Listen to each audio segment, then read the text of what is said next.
Africa Media Live TV. Kindly subscribe to our YouTube channel to get updated on the trending gist, latest news all over the world. Like our page, subscribe, and share with friends. Thank you.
Ìjọba fún ìpàdé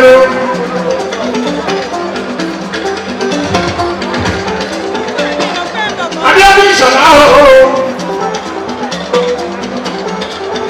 ọmọ wa yìí tí mo wá ti ní Ìṣọ̀lá Abíọ́dún ní ìpàdé ìsàlẹ̀ oṣù ọmọ lọ́yà ti ìgbòkè ọmọ ṣe ní ìrọ̀lẹ́ lálẹ́ olùyọ̀ lẹ́lẹ́ Abíọ́dún ọmọ ìpàdé ìbẹ̀rẹ̀ yìí ti ṣe alábàbí odò lè níbi tí ó ti ṣe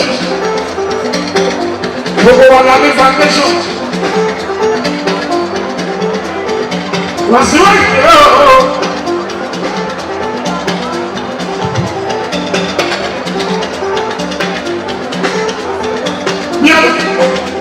Òkú yẹn dé tààrà ẹ̀ Ìṣọ̀lá bọ̀ ìpàdé ọmọ lápọ̀tà láyé alákẹ́ni alájà alájàrámọ́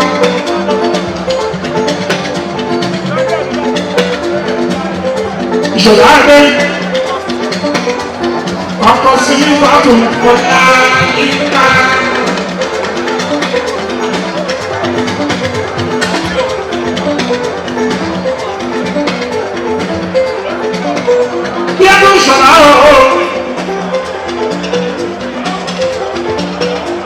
Ọ̀rọ̀ tí wọ́n bá bí ọdún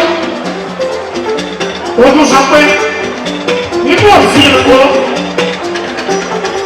lẹ́yìn ọba ti talẹ̀ ní ọba talẹ̀ tó nílẹ̀ tó talẹ̀ araba bí wọ́n ní tó ti gbé talẹ̀ ó lọ ṣẹ́ ìrọ̀ bí ọdún ó lẹ́nu ìbẹ̀ aṣọ ni.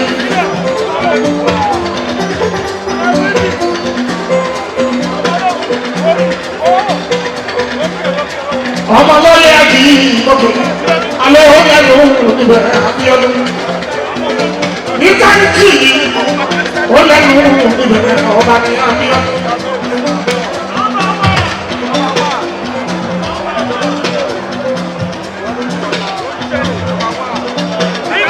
Nínú yìí kí ẹ nínú mi.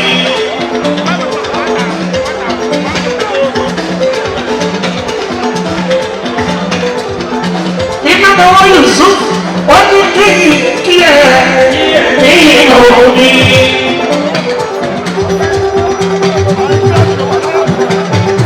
Abdulaziz Ọlọ́mọdọ̀ bàbá wa dábìá nínú mi.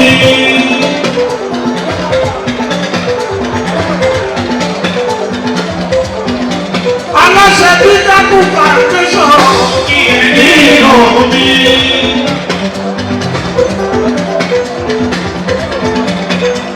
Ọkọ̀ bá yá, orí ní ẹni sùúrù wíjí. Bàbá Fíìs, bàbá Lùsùwẹ̀, bàbá Kẹlẹ́rì, mi lọ. Bàbá àròrí mi. Àwọn láìpẹ́ láyọ̀ ọmọ ìyẹ́rọ. Ìrẹ́bí náà bàbá mẹ́ta. Lóyún kó lé náà kíá. Èèyàn yá máa ń àbúrò láìpẹ́ ní máa ń pọ̀lì. Èèyàn ti di náà. Èèyàn táyà kó o tọ́jú ìṣòro wọn síwájú. Èèyàn tó ní ilé àrùn sí sí. Ó ní kí n bá kí ẹbí ẹ ìṣàlẹ̀ ọmọ rẹ̀ ìgbàgbé o. Nínú mi.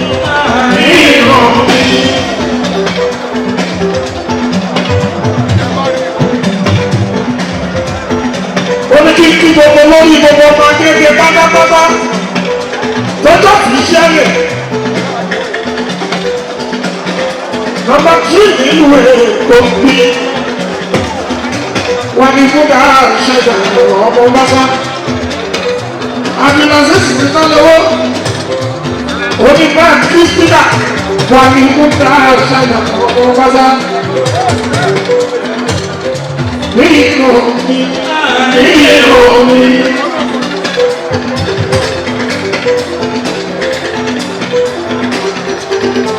Abdulaziz nínú agbadúrà ẹsẹ̀ òkè nínú mi.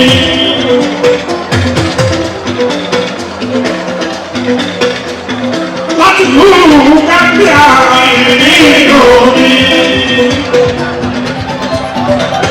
Ọ̀rẹ́ mi gbé sílẹ̀ pàrọ̀ nínú mi. Ayọ̀ bá sínú lórí ìlú. Agbára ńlá